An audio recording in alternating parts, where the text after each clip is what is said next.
Olá, pessoal! Na aula de hoje, nós vamos comentar um pouco sobre as questões do formulário da semana passada, cujo tema é a segunda fase do modernismo, poesia, apenas os poetas, certo? Vou comentar com vocês as 3 primeiras questões do formulário.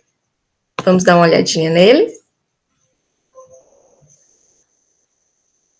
Vocês podem visualizar aqui as 5 questões do formulário que se encontram aí na página da escola. Vocês têm acesso pelo link que está na descrição dos grupos, né?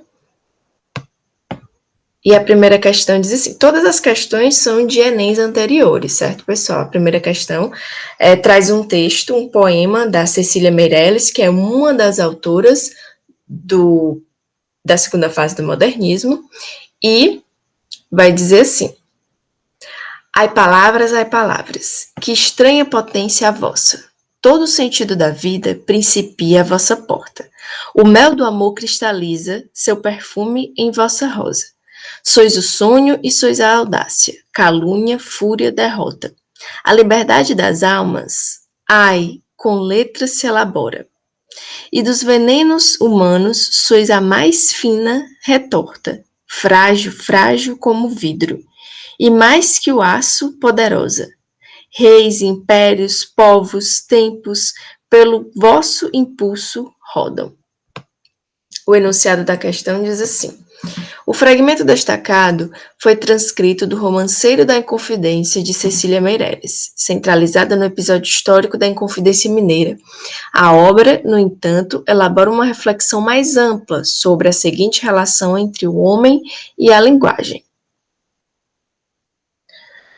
O primeiro item diz assim: a força e a resistência humanas superam os danos provocados pelo poder corrosivo das palavras. O próximo item diz: as relações humanas, em suas múltiplas esferas, têm seu equilíbrio vinculado ao significado das palavras. A 3. O significado dos nomes não expressa de forma justa e completa a grandeza da luta do homem pela vida. Essa aqui a gente já pode descartar, né, gente? Porque é claro que expressa, né? A próxima. Como produto da criatividade humana, a linguagem tem o seu alcance limitado pelas intenções e gestos? Não. Certo? A linguagem, ela deixa a visão mais ampla do homem, né? Pelo que a Cecília, aliás, pelo que o sujeito poético, né, diz aqui no texto, no poema, e não limita as intenções e os gestos, né?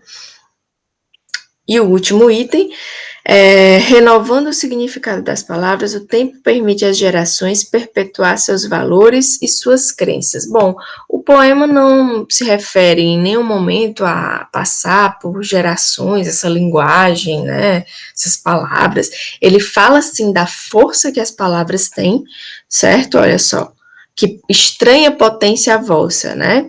Todo o sentido da vida inicia, né, principia a vossa porta.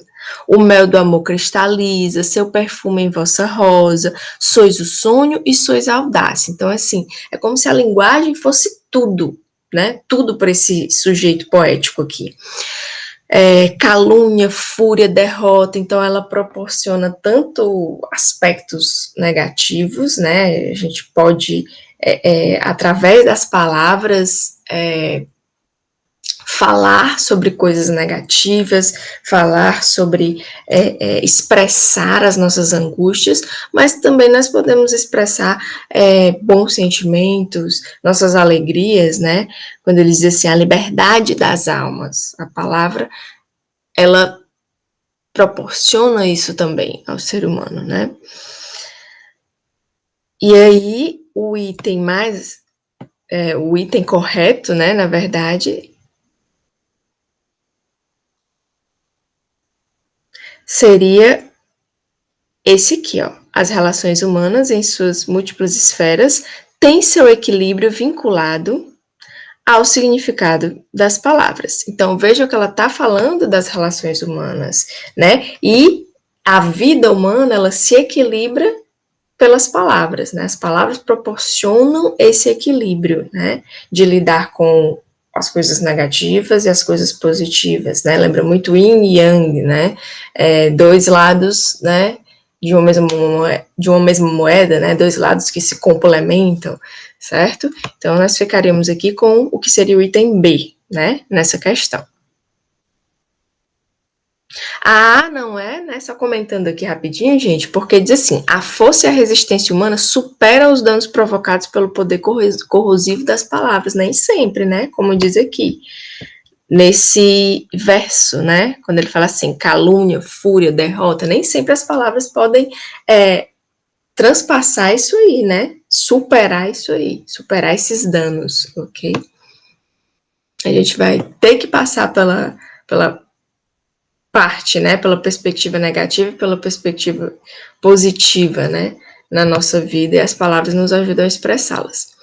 A segunda questão diz assim: leia o poema seguinte, responda a questão sobre ele.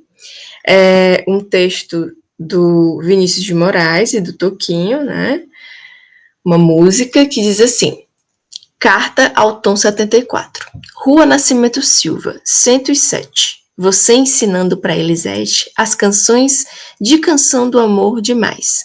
Lembra que tempo feliz? Ai, que saudade. Ipanema era só felicidade.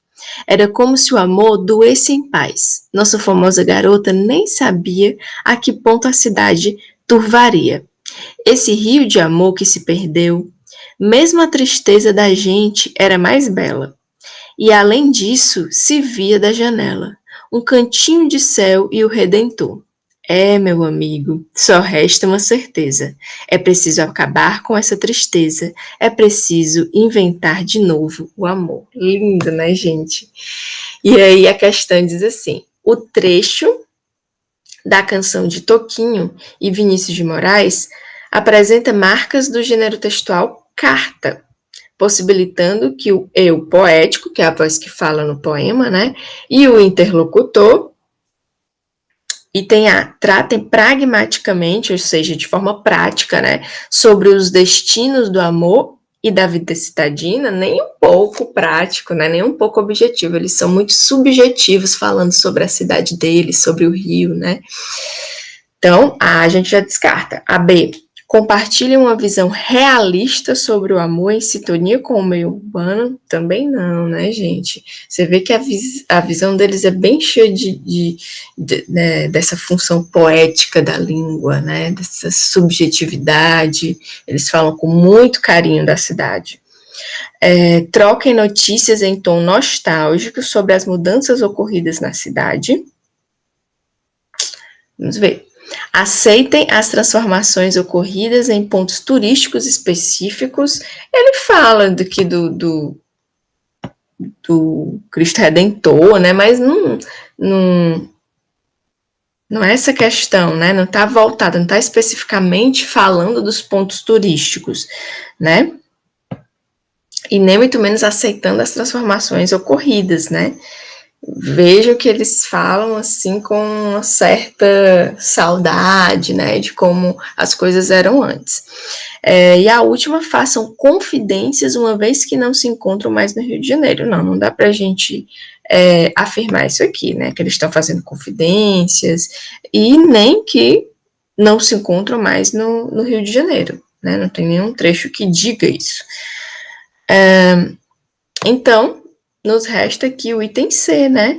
Troquem notícias em tom nostálgico sobre as mudanças ocorridas na cidade. Nostalgia quer dizer saudade, né? Eles têm falta, sentem falta, né? Do que viveram no Rio, né? E aí vão relembrando, né? E o que indica que eles estão relembrando algo do passado? Os tempos verbais, né? Ok? Ai, que saudade, ó. Ipanema era só felicidade, era como se o amor doesse em paz, né? E aí os tempos verbais estão todos no passado, né? No imperfeito. E o que marca, né? Que eles estão relembrando algo do passado e estão relembrando de uma maneira nostálgica, com muita saudade, certo? A última questão que eu vou comentar com vocês é a terceira, que traz um texto do Murilo Mendes, outro autor, né, da segunda fase, outro poeta da segunda fase do modernismo. E o texto se intitula O Farrista, e diz assim: quando o almirante Cabral pôs as patas no Brasil, o anjo da guarda dos índios estava passeando em Paris. Quando ele voltou de viagem, o holandês já está aqui.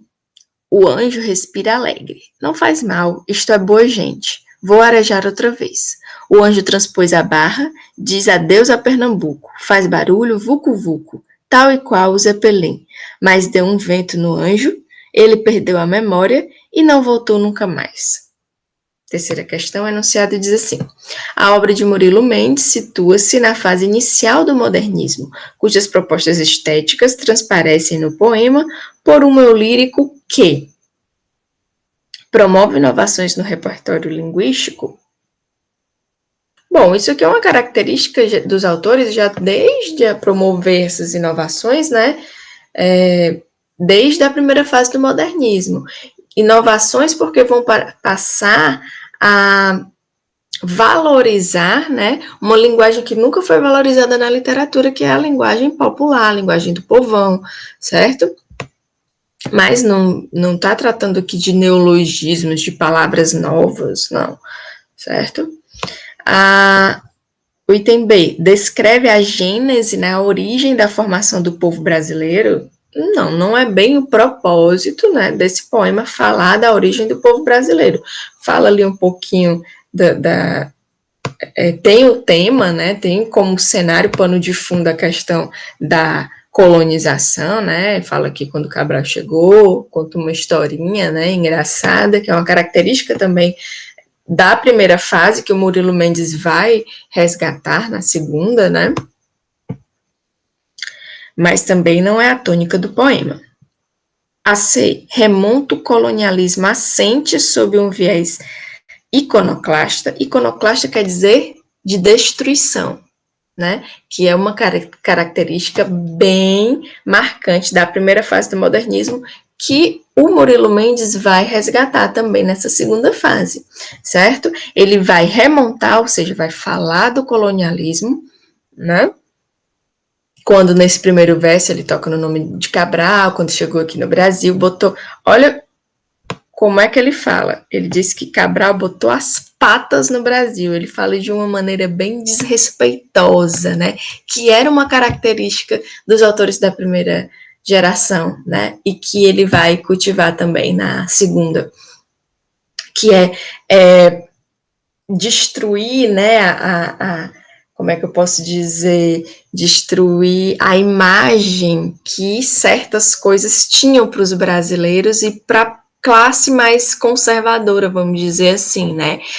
Que colonialismo, para eles, para os portugueses, para quem nos colonizou, né, era um grande feito, né? E aqui não, eles querem mostrar que não é bem assim, não foi nada de grande feito, né? Nós sermos achados, né, explorados,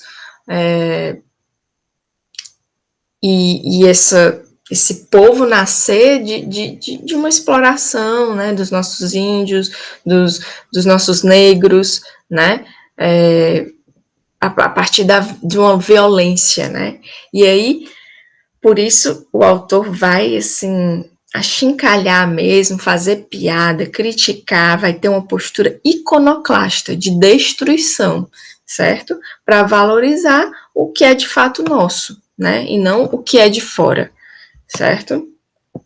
E aí ele conta essa historinha meio em tom de piada, né? Diz que o nosso anjo da guarda, coitado, perdeu a memória, não voltou mais para cá não, né? E aí fizeram tudo que fizeram com a gente, que vocês já sabem, né? Hoje nós estamos aí sofrendo ainda com a nossa cultura, né? Essa nossa cultura meio que desgraçada, vamos dizer assim. A D, né, configure o ideal de nacionalidade pela integração regional, também não, né, não existe idealização de nacionalidade, existe uma fase nacionalista, a primeira fase é nacionalista, mas não aquele nacionalismo lá do romantismo que é idealizado, não. Aqui se mostra os defeitos, as qualidades, os pontos negativos, os pontos positivos do nosso Brasil, certo? Da nossa cultura, né?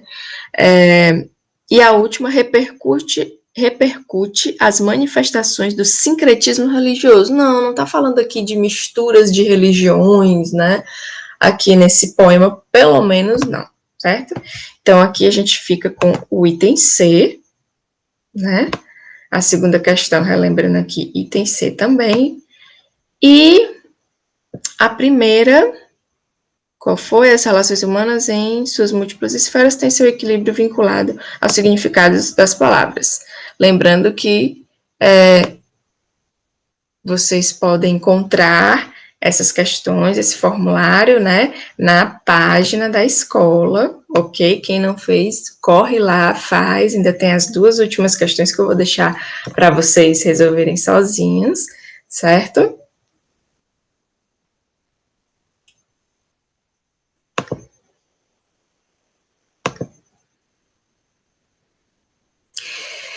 E é isso, pessoal. Espero que vocês tenham aprendido um pouquinho, né? Tenham tirado as dúvidas de vocês sobre a segunda fase do modernismo poesia. E a gente se encontra na próxima aula, continuando a segunda fase com os autores da prosa, ok? Até lá!